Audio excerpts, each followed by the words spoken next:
Baie dankie Daniel. Dis vir ons besoekers.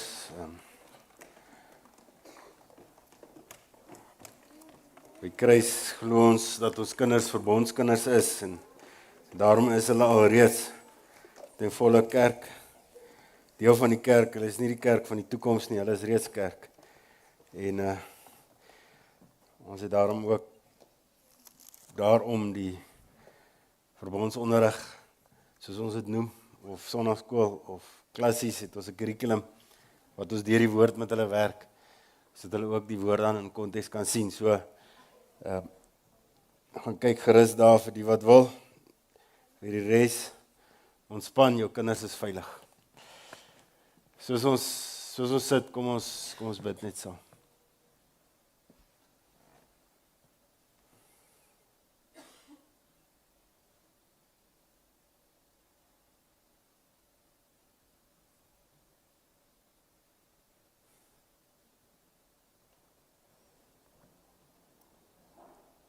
Here, as die psalmdigter sê,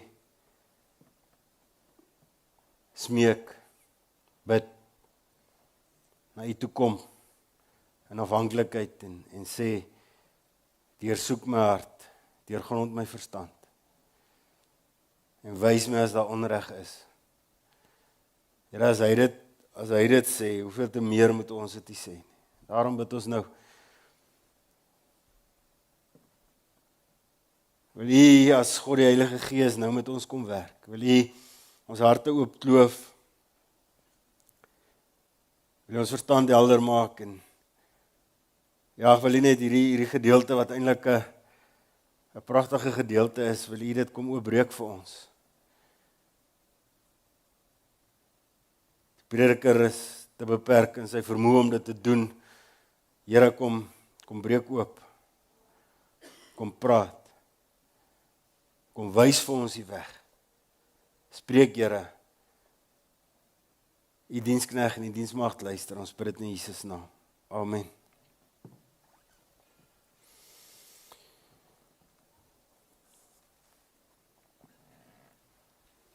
Christian het vir my die teks gegee en so 2 prentjies en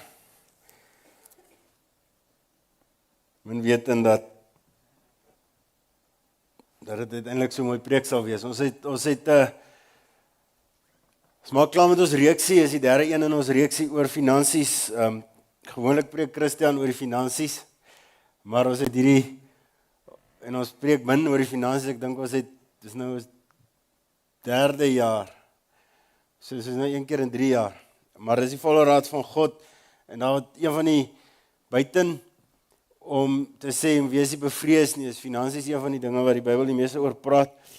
Alhoewel ons nie baie daarvan hou om daaroor te praat nie, is dit tog 'n manier om God te dien, en is tog, as God baie daaroor praat, verwag hy ook dat ons daaroor praat. So, mag God dekonstrueer dit wat teen sy woord is, teen sy wil is, wat ons al geleer het oor finansies en God, en mag God ook vir ons die pad ook in dit aanwys, dat ons ook in dit heilig lewe, want ons wil ons nader en nader en nader aan God kom.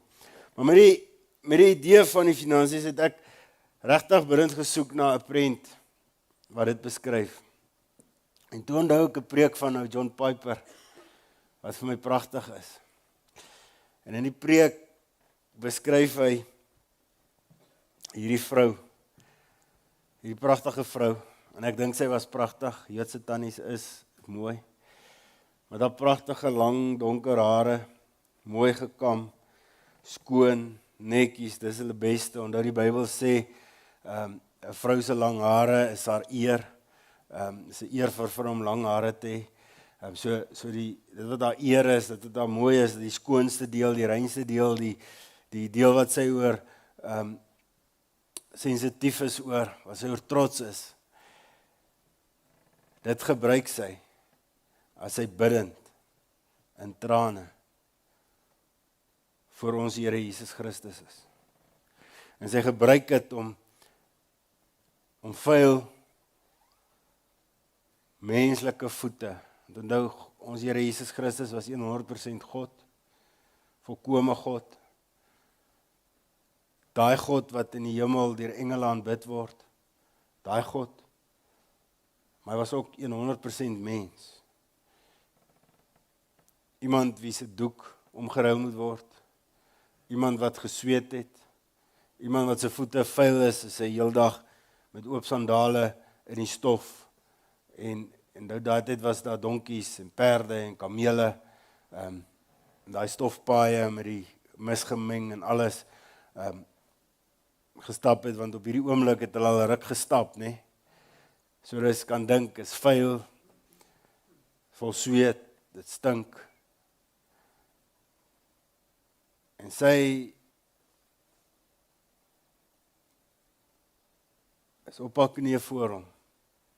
En sy vat hierdie pragtige skoon trots van haar. En sy is besig om hierdie sweet af te vee, hierdie vuil af te vee, hierdie gemors af te vee. En dan vat sy haar beste wat sy het. Sy vat haar olie, wat sy gespaar het, al lank gespaar het, vir wanneer haar kinders dit nodig het, om haar lyf te salf. Vir wanneer daar 'n groot oomblik is, het sy voorsiening gemaak al oor die jare. Vat sy dit, en die reuk, as sy dit oopmaak, as sy hierdie voete wat sy nou net gewas het met haar hare en met haar trane, as dit oor haar voete gaan, daai reuk vul die hele kamer. Nou wel dit nie haar bedoeling was nie, is dit wat gebeur, want dis wat gebeur as iemand alles gee vir God. Jy kan nie anders as om dit te sien nie. Jy kan nie anders as om die vertrek te verander nie. Jy kan nie anders as om die mooi te bring na wat dit in hierdie donker wêreld nie. En daarteenoor het jy Judas. Judas staan en Judas kyk. Hy kyk na die bukkende vrou, hy kyk na die snikkende vrou, hy kyk na die stikkende teer vrou. En hy sien nie haar hart raak nie, wat sien hy raak? Geld, wat verlore kan gaan, wat verlore gaan.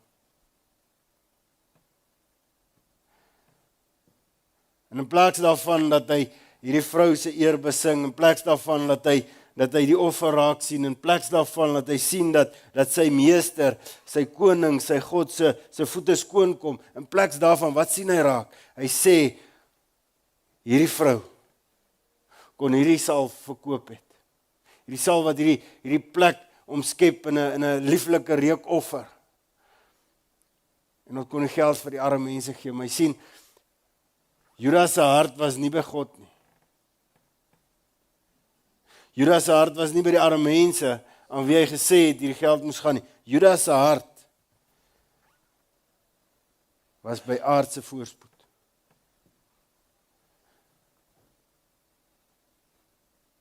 En ons sien dit bietjie later as Judas ons Here Jesus Christus verkoop vir 30 sikkel silwer.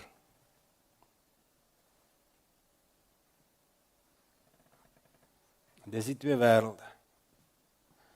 'n Vrou, swak, nietig, diep bewus van sonde, maar wat genade proe en oorgegee leef. 'n Slim Bybelkenner,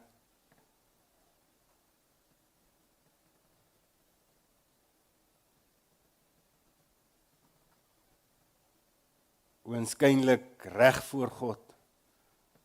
Die mense se oë, goeie ou. Die ou wat meer doen as die res, want hy hou die beursie vas. Wie se hart nie by God is nie. Daarom is sy offer, dit wat hy gee, die bietjie wat hy doen, is soos hierdie vrot reuk, hierdie muis wat ons net nie kan kry nie, maar ons weet hy's dood. En dis die twee wêrelde. En ek dink dis 'n goeie beeld van waaroor Matteus 6 gaan. Maar ons het net die eerste 4 verse terwille van die tyd, maar gaan lees gerus al, ek dink is 33 verse, ek is nie seker, maar nee, is meer. Gaan lees gerus almal.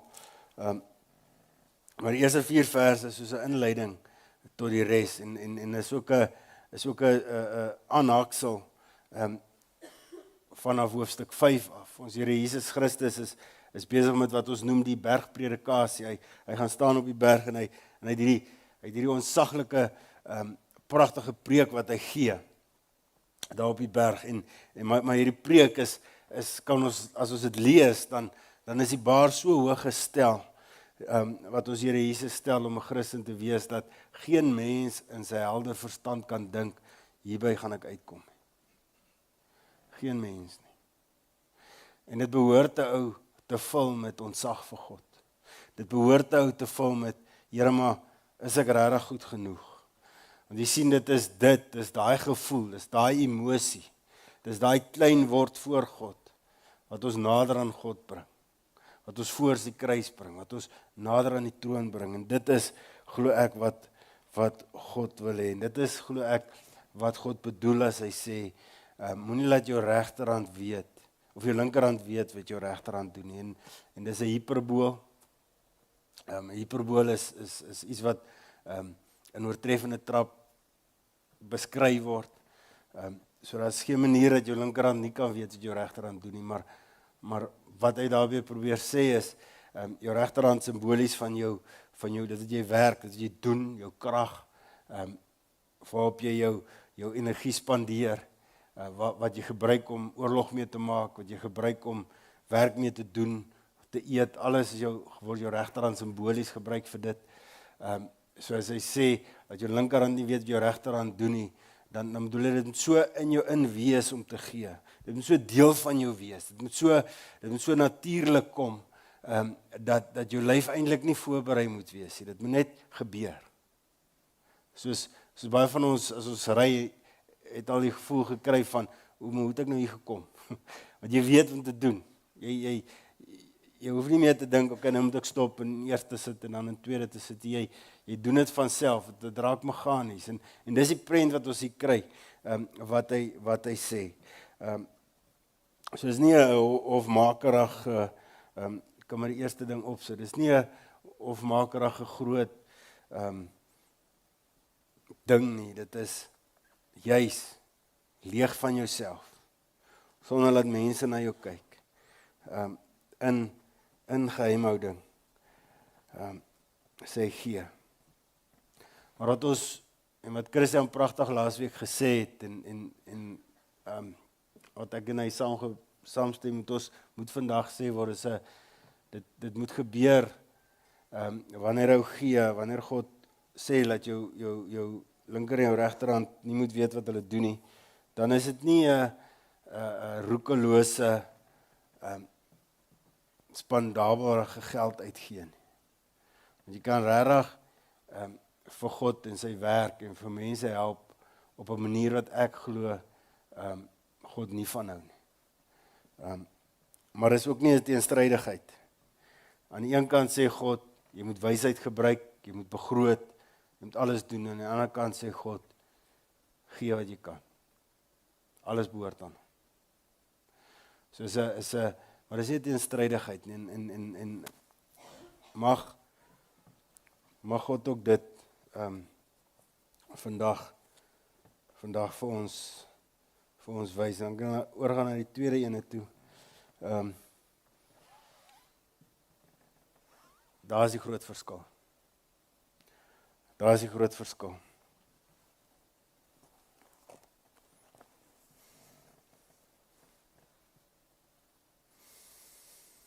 So ons Here Jesus begin, jy kan maar daar los, ek sal nou oorgaan, maar jy kan maar los. So ons Here Jesus begin met die ding, wees op julle hoede, dat julle nie julle geregtigheid voor die mense beoefen nie, vers 1. Om deur mense gesien te word nie. Anders is daar vir julle geen beloning by julle Vader in die hemel nie. Nou, van wie praat ons Here Jesus? Hy praat met sy disippels, praat hy, en hy praat van die Fariseërs. Hy praat van die ouens wat in daai tyd het die Jode 'n gebruik gehad om op 'n plek te gaan staan en dan sal hulle trompet blaas of hulle sal 'n instrument speel om die arme mense nader te roep. En dan het hulle wanneer die mense bymekaar is en almal kan nou sien hulle gee, want dit was een van die deugte gewees vir 'n Jood om te gee. Ons sien dit vandag in die Islam ook, ons sien dit vandag, eintlik alle gelowe het dit om te gee. En so dan sê hy, maar moenie gee soos daai ouens. Moenie gee laat die mense sien nie, want dan julle klaar julle loon weg. Daar's iets groters agter dit. Wanneer julle gee, vers 2, moenie dit uitbasyn nie. Moenie in die sinagoges gaan staan nie. Moenie dit bekend maak op die straat in vers 2. Want wanneer jy dit doen, het jy reeds jou loon weg. Moenie soos Judas wees nie.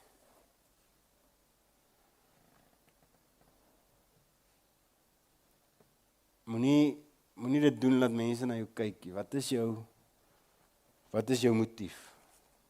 Aan die een kant kan dit wees as jy dit op verkeerde redes doen. Vrees.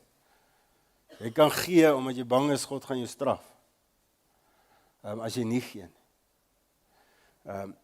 Jy kan gee want net nou dink die mense jy verkeerd van jou as jy nie gee nie. Of trots dalk.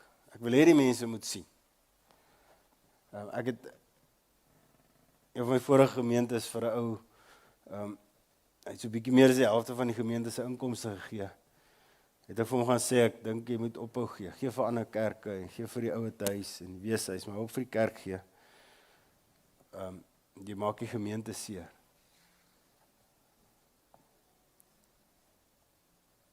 En is dalk van ons is dit, ons gee vir die verkeerde redes, want ons wil sigbaar wees. Ons wil hê die mense moet sien, en dit is nie net geld nie, dis tyd, dis wat dit ook al kan wees, wat jy vir verkeerde redes gee. En wat dan gebeur is, wanneer jy met 'n wêreldse begroting werk, is jy gebruik jou gawes as 'n bron van arrogansie. Jy gebruik jou gawes as 'n bron van dat jy ander ons laat skuldig voel oor wat hulle minder gee as jy, minder doen as jy. Of jouself gee uit 'n skuldgevoel uit. Maar wat het die vrou gedoen? Die vrou het 'n gevoel gehad van dankbaarheid. Die vrou het 'n gevoel gehad van, Here, U is my alles. Die vrou het genade geproe.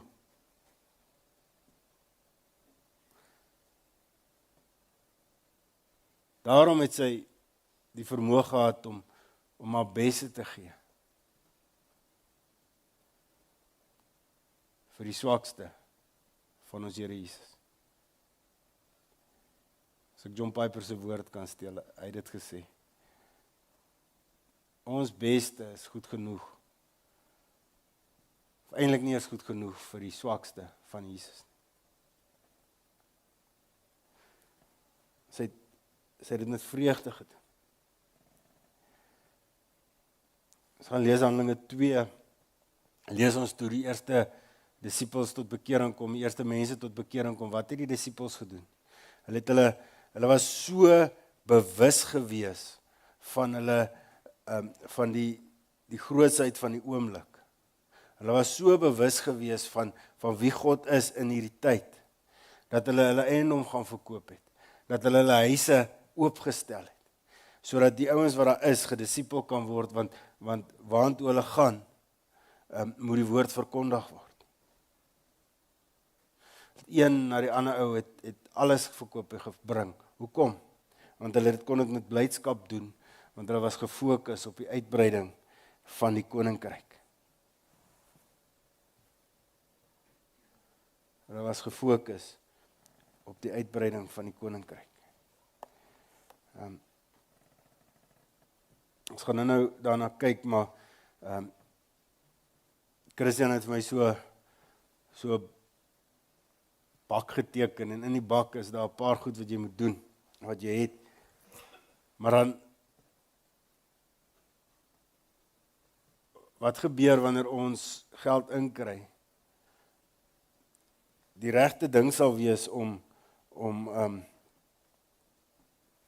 wanneer daar oorskot is, dit uit te gee. Maar wat doen ons? Ons gebruik die oorskot om ons lewenstyl te verhoog. Daai eerste Christene het nie gedink, ek gaan nou 'n kameel koop wat so bietjie mooier is en sy lyf so bietjie beter is en so 10 kg swaarder kan dra nie. 'n Nuwe model nie. Hulle het gedink koninkryk, disippels, dis mense honger, dis mense wat moet hoor van Jesus, dis mense wat terug gaan en onder hoë druk moet werk. Dis wat hulle gedink het. Maar 'n kind van God wil met sy oorskot koninkryk bou en hy wil erfenis laat. En dit bring my by die volgende ding. Ek glo in 'n Bybelse, volgende slide asseblief, Surya. 'n Bybelse rentmeesterskapsmodel. Aan die een kant hou ons vas aan God se voorsienigheid en aan die ander kant het ons rentmeester met sy vrygewigheid. So God sê vir ons moet hom geniet. Ons moet hom geniet. Sy skepping geniet. Ons moet dit wat God vir ons gee geniet. Hy sê vir ons moet kan na die volgende slide toe gaan, Surya. 1 Timoteus 6 vers 17. Ons mag dit wat God gee geniet. Jy mag jou motorfiets geniet. Jy mag jou gawes geniet. Jy mag jou pragtige huis geniet. Jy mag dit geniet. Die Bybel sê 'n man se vrou is sy nie sy parel nie, maar sy ook nie sy ring nie. Sy Dis 'n edelste, maar sy as jy dit saamvoeg. Juweel, dis sy. 'n man se vrou is sy juweel. So jy mag vir jou vrou maar vat om haar hare mooi te maak, om haar te grimeer. Gymgeldjies betaal. Dis goed. Dis reg. Laat sy goed voel oor haarself. Net hierdie fout maak wat ek gemaak is om oefenapparaat te koop vir jou vrou vir 'n huweliksherdenking nie. Dit mag jy nie doen nie, dis dom. Wees slimmer as ek. Wees slimmer as ek. Maar geniet God. Geniet wat hy gee, want alles behoort aan God. En hy gee vir jou. Hy gee vir jou. Ons lees in die ouens wat nou saam gaan, Hooglied beskryf dit, dan sê hulle ons moet gou maak dat ons weer naweek kan weggaan. So hulle het in hulle begroting om saam weg te gaan. Want hulle kan mekaar geniet, man en vrou mekaar geniet en is mooi en is skoon en is rein en daarvoor moet voorsiening gemaak word. En ek wil terugkom na die vrou toe. Daai reukolie wat sy het, wat sy ons Here Jesus Christus mee gesalf het, dit was baie duur. En sy was 'n arm vrou. So sy het lank gespaar om daai klomp olie te gehad. Sy het voorsiening gemaak. En sy het in haar voorsienigheid kon sy gee. En dit bring ons by die tweede ding uit. Ons kan nie net gee nie. Ons moet mooi dink oor hoe ons gee. Ek weet, Helpende Hand het 'n tyd ruk terug so 'n ding gehad van help reg. So ding wat hulle gehelp het is want die waarheid is jy kan ouens verkeerd help. Jy kan hulle voed in hulle probleme. Die Bybel sê as jy nie werk nie, kan jy nie eet nie. Paulus sê dit. So as 'n manier om reg te help en 'n manier om verkeerd te help en daarom moet ons oordeelkundig gee ook. Hoe ons gee, vir wie ons gee, moet ons besef ons is rentmeesters daarvan. So ons moet werk. Ons moet iets doen om geld in te kry. En dit bring my by die Volgende ene, punt 4. Sal sien, ja, as hy spaar vir die maar jare. Genesis 41, sien ons dit, en dan sien ons dit baie duidelik, en dan nadat sien ons dit net so deur die Bybel. Vir God is om geld te spaar, vir as daar fout kom, vir as 'n ou se werk verloor, vir as is 'n deeg, is iets goeds. Ons lees dit eers van Josef, hoe hy dit sê, hoe God dit op sy hart lê om te doen, en dan van daar af lees ons dit verder. En dan is ons by ons volgende kom, om koninkryk te bou. Is een van die mooiste, duidelikste verse vir my van hoe God oor koninkryk bou dink is Spreuke 13 vers 22. 'n Goeie man, 'n beter vertaling sal wees 'n wyse man. 53 wen daar. 'n Wyse man laat 'n erfenis na vir sy kleinkinders. 'n Wyse man laat 'n erfenis na vir sy kleinkinders. As jy alles uitgee, gaan jou kleinkinders niks erf. Niks. Maar God sê is wysheid as jou kleinkinders gaan erf. En dis, wanneer ou na sy begroting kyk, is dit belangrik om dit te hê. Jy moet hard werk, so jy moet geld inbring. Maar daarmee saam het jy 'n spaarbusie nodig, en daarmee saam het jy 'n manier nodig om 'n erflating op te bou. So wat los jy na, is die vraag, en is dit hoe ons dink? Ek het nog met 'n Jood gepraat wat vir my gesê het, hulle drink 3 generasies. Hulle dink in 3 generasies. So hulle weet wat elke rand wat hulle nou uit, dis hoekom hulle so suinig is. Alles wat hulle nou uitgee, beïnvloed hulle kleinkinders. Dis hoe hulle dink. En ek dink dis 'n Bybelse beginsel. Ons moet oordeelkundig wees. Ons kan nie net spandaalbarig wees nie. Ons kan nie net elke keer as 'n nuwe Fortuner uitkom, een koop, as ons nie daai geld het nie. Ons moet spaar, en ons moet belê, en ons moet so belê dat ons kleinkinders daarmee kan ervaar. Hoekom is dit vir God so belangrik? Want jy wil kinders en kleinkinders hê wat vry is.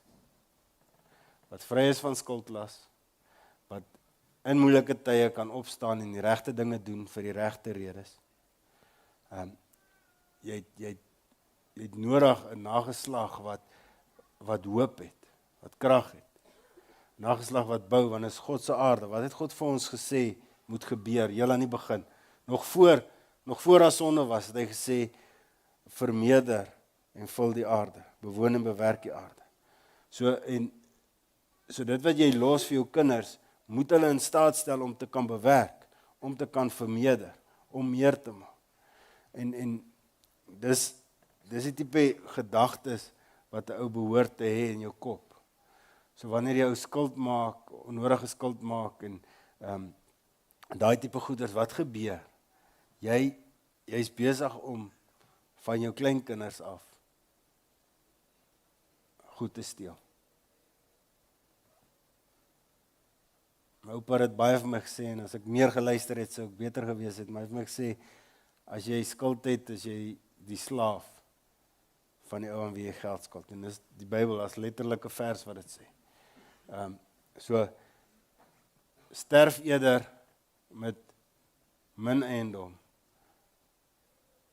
met min karre, as wat jy skuld los vir jou kinders om mee te sukkel. Jy wil hê, hulle moet wat God hulle gegee het, uitbrei. Jy wil hê jou kleinkinders moet dink aan hulle kleinkinders en meer hê, want ons wil die land bou, ons wil die land 'n mooi plek maak, ons wil dit beter en beter en beter doen, en dan versorg die armes. Kyk wat sê Salomo. Die slimste ou wat ooit geleef het, sê, as jy aan 'n arme iets gee, as jy aan iemand iets gee en hy kan dit nie teruggee nie, as jy goed doen aan iemand wat dit nie vir jou kan teruggee nie, wat doen jy? Jy leen aan die Here. En daar wil ek vir Dave Ramsey aanhaal. Hy sê dis die beste rentekoers wat jy kan kry. Dis by die Here se bank. Dis by die Here se bank. Ons moet gee. Ons kan nie anders nie. Weer eens, dis nie 'n add-on nie. Dis nie 'n as daar is nie. Dis hoe God ons gemaak het. Die grootste vreugde wat jy kan hê, is om te gee, sonder om iets terug te verwag. En net so iets bylas. My pa het op sy sterfbed het hy gesê ek moet die lysie van ouens wat hom geld skuld, moet ek weggooi.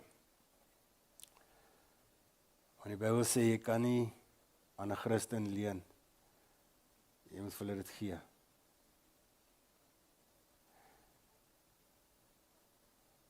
En hy het gesê dis nodig dat hulle genade proe.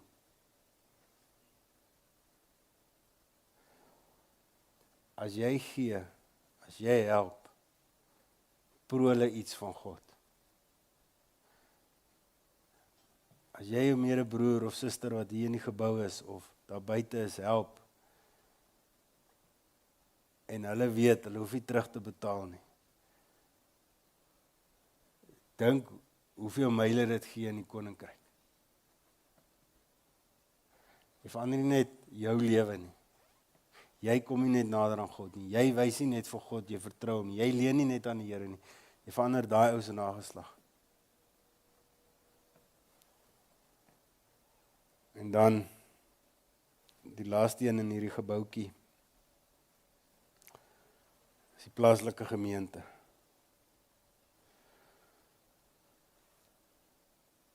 Ek het in my Bybel so groot geskryf, God-gesentreerde lewe versus selfgesentreerde lewe. Om te gee vir die kerk is nie iets wat God vra asseblief tog, as jy kan, as daar iets oorbly nie.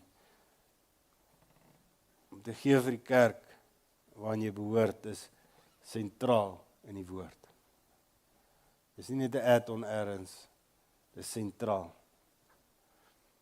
Maar jy gaan nie kan dit doen as jy meer skuld het as verstand het. Jy gaan dit nie kan doen as jy elke maand tot maand leef nie. Jy gaan dit nie kan doen as jy nie 'n begroting het en onoordeelkundig werk met jou geld nie. Die Bybel leer vir ons is wysheid dat jou kleinkinders erf. Die Bybel leer vir ons jy leen aan God. Die Bybel leer vir ons jy moet voorsien. Jy moet voorsien. Paulus, toe hy gaan om kerk te plant of om 'n gemeente te help, skryf hy aan een van die gemeentes wat hy geplant het en hy sê ek kom verby in Korintiërs 16. Elke Sondag neem kollekte op, sit dit in 'n kas weg. Hy gaan dit kom optel en hy gaan die geld vat vir die ouens wat arm is, wat nie geld het nie. Hy beskryf die teologie rondom dit nie, hy sê nie hy is jammer daaroor, niks nie. Hoekom? Want dit was deel van hulle wese. Want hy het geweet, die gemeente aan wie hy skryf, hy het geweet daai eerste Christen het hierdie houding gehad van hierdie vrou, van my alles Here. Van U is my God. Ek is nie werd nie. Dit bring my dan, ek weet nie of die laaste of tweede laaste skyfie is by hierdie ene. God wil hê ons moet sonder skuldgevoel, sonder angs gee. Hoe doen nou dit? As jy weet, alles kom van God af. As jy sit met 'n Bybelse begroting. As jy sit met 'n Bybelse ingesteldheid.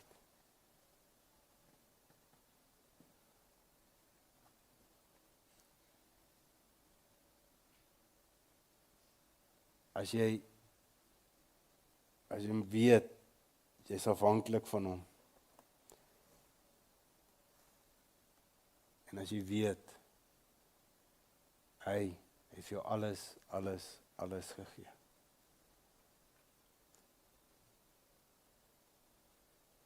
Ek en Marietjie ons probeer ons 10de gee.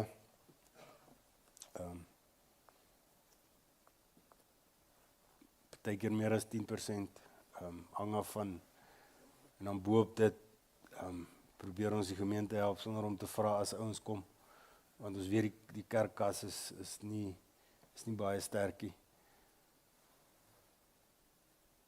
Maar wanneer ek na my begroting rand en sent kyk, dan klop die boeke nie. Ons het 2 kinders op universiteit en ons het kind op skool, maar nog elke maand was daar geld. Ons probeer as daai salaris inkom, of die huur van die plaas kom in, of so iets, of as 'n bietjie ekstra, wat ek of Marietjie gedoen het, om 'n ekstra geldjie in te kry. Ons probeer 'n 10de daarvan gee, ons kinders doen dit al reeds. Hoekom? Want die eerste deel gaan na die Here toe. Hoekom? Want alles behoort aan hom. Hierdie kerk, elke liewe lidmaat, elke kar wat ons besit, elke millimeter grond wat ons besit, al my grade wat ek het, wat die kinders het, of wat kinders hopelik gaan hê, my vrou het, alles is die Here se, niks is myne. En sonder die Here moes ek nou in die hel gewees het.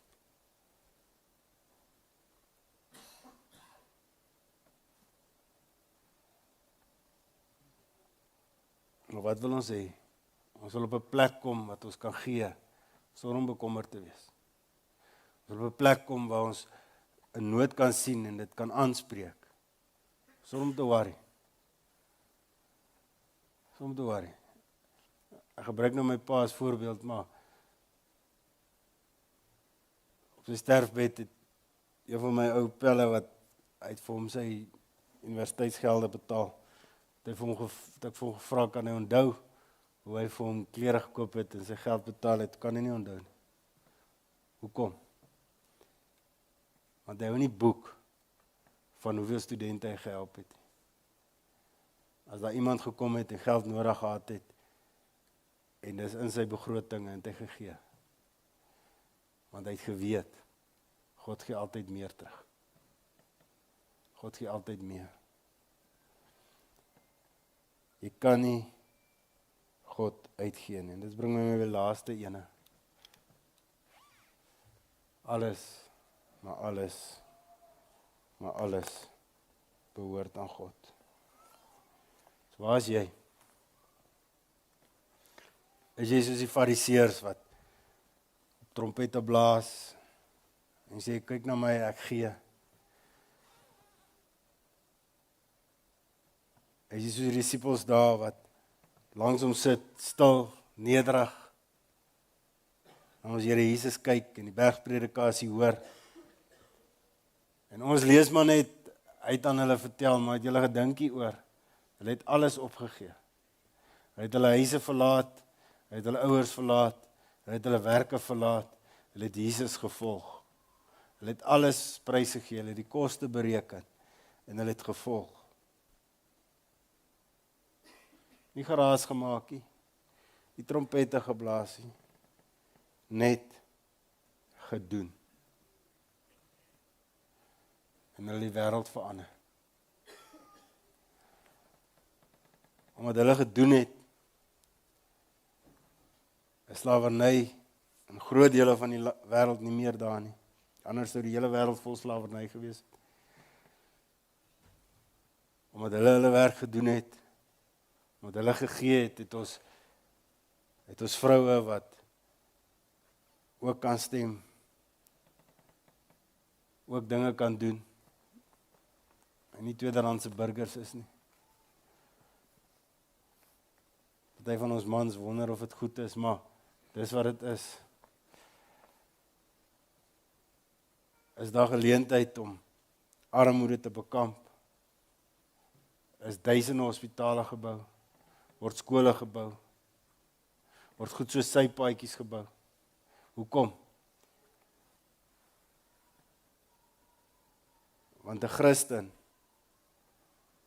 kyk na God en dis wat hy liefhet, bo alles. En omdat hy na God kyk en hom bo alles liefhet, daai lig skyn op die mense om hom. En wat sien hy? Hy sien medebeelddraers van God. En hy hanteer die ouens voor hom en langs hom as kinders van God. Hy hanteer hulle met respek. Hy hanteer hulle menswaardig. Hy hanteer hulle met waardigheid. Dis nie net iets om te gebruik nie. Dis nie net 'n middel nie. Nee. Dis iets pragtigs. En dan kyk hy in homself en hy sien daai donker. Hy sien daai seer. Hy sien die sonde. En hy's gevul met dankbaarheid. Want hy weet is hierdie God wat hierdie donker verlig. Wat skoon was. Wat rein maak. Ware Christene maak voorsiening vir die dag. En doen dit met blydskap wanneer hulle kan gaan kniel en hulle beste gee vir Jesus. Jy sien, as ons gee ons vir God. As ons leef ons vir God. As ons spaar ons vir God. As 'n Christen se kleinkinders erf hy vir God. Ons is geroep om te bou. Ons is geroep om 'n beter land agter te laat as wat ons nou het. Mag die Here ons help om op te hou kyk na aardse rykdom, na aardse pragt en praal. Mag die Here ons totaal en al verander. En mag ons beginne bou. Mag ons beginne gee. Mag God se genade ons dring, dat ons nie anders kan nie. Ek weet nie van jou nie, maar ek wil nie Judas wees nie. Ek wil nie staan en dink, ja, geld kon beter gebruik. Ek wil alles kan oorgee. Ek is nog nie daar nie. Maar deur God se genade glo ons, gaan hy ons daar bring.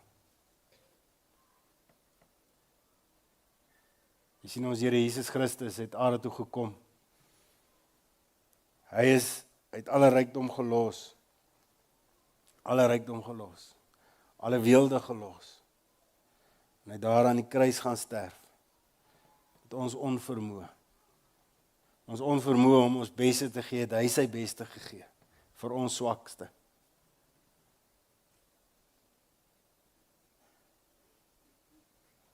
En vandag roep hy op jou naam. En hy sê vir jou, jy's kostelik, jy's hooggeag. Jy's myne. Hoor daai roepstem. Kyk op na hom. Kyk verby die wêreld met sy liggies en sy pragt en praal. Kyk op na hom en volg hom.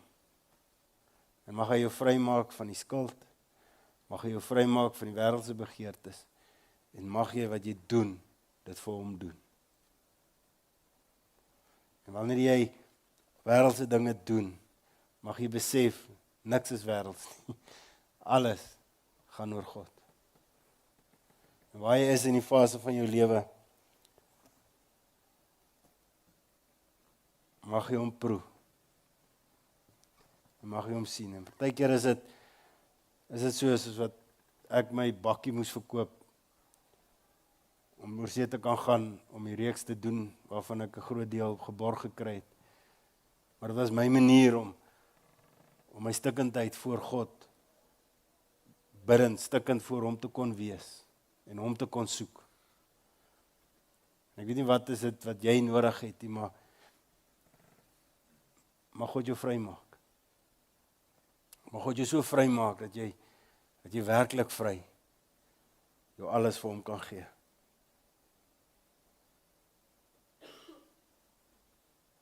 Soos jy sit, vra vir God die Heilige Gees om vir jou te sê wat hy vir jou wil sê, en dan gaan ek vir ons bid.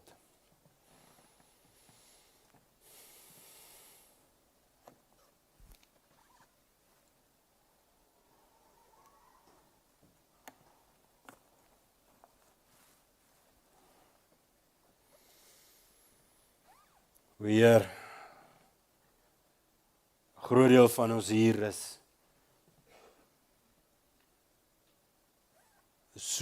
dra so swaar aan ons skuldlas.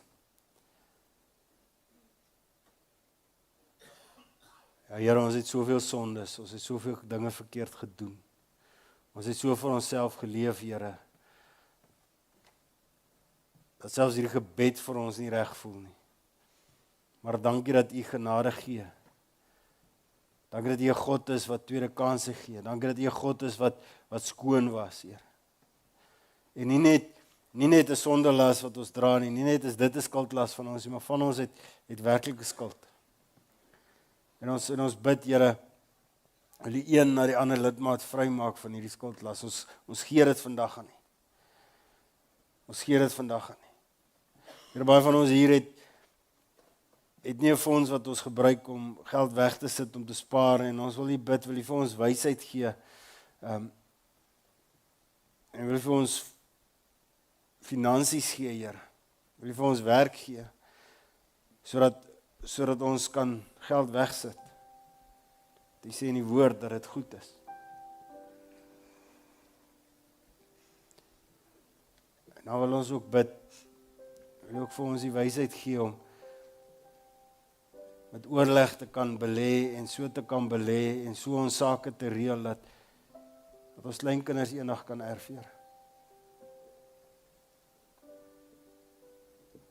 Ons bely voor U, ons dink nie aan ons kleinkinders nie, ons leef so vir onsself en so vir wat mense van ons dink nou en so vir hoe weer dom aardse goeders. Here, dat ons nie by dit uitkom nie. Ons bid nou hierso, vergewe ons. Help ons om koninkryksgedagtes te hê as dit rondom geld gaan en koninkryks beleggings te maak, Here. Ons wil nie meer net van dag tot dag flout nie. Ons wil nie meer net van salaris na salaris leef nie en tussenin vrees te hê van hoe kom ons uit nie, Here, ons wil vry wees. Daarom bid ons nou, maak ons vry totaal en al. Help ons om op 'n plek te kom waar ons genoeg weggesit het sodat wanneer ons U teekom op straat, wanneer ons een van die kinders kan help, dat ons dit kan doen met blymoedigheid, met vreugde, met trane van dankbaarheid.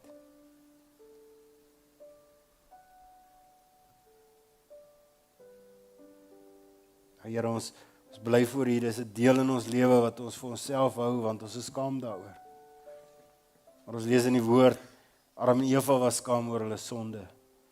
U was nie skaam nie, U het dit hanteer. En daarom bid ons nou, help ons om nie meer skaam te wees oor hierdie goed nie. Maar help ons om oorgegee te leef, alles te bring na U. Om mans en vrouens na toe te gaan en soos wat U sê in Titus 2, mans en vrouens te hê wat ons mentor en ons disipel en ons help om uit die skuld uit te kom. Ons help om te begroot, ons help om finansies te hê wat weggebêre is vir as daar moeilike tye kom. Wat ons help dat ons kleinkinders kan erf, wat ons help om te kan gee vir U kerk. Here, want ons het U kerk lief. Ons lekker om U te sing. Here, wat ons help om boop dit vir arme mense te gee. Want ons kan nou aan soveel mense dink wat 'n 5 of 'n 10.000 rand kan in die hand hê en dat hulle lewe nou kan verander. Vergewe ons dat ons dit nie het nie. Heilig ons, Here. Heilig ons denke. En soos ons aan die begin gebid het, deursoek ons harte. Wys vir ons as daar ongeregtigheid is. En was ons skoon, Here. U sê in die woord, as U was, dan word ons vertrus nie. Hier is ons Here. Ons gee oor. Ons sien nie meer kans nie. Red ons. Lei ons. Dra ons. Ons bid dit in Jesus naam. Amen.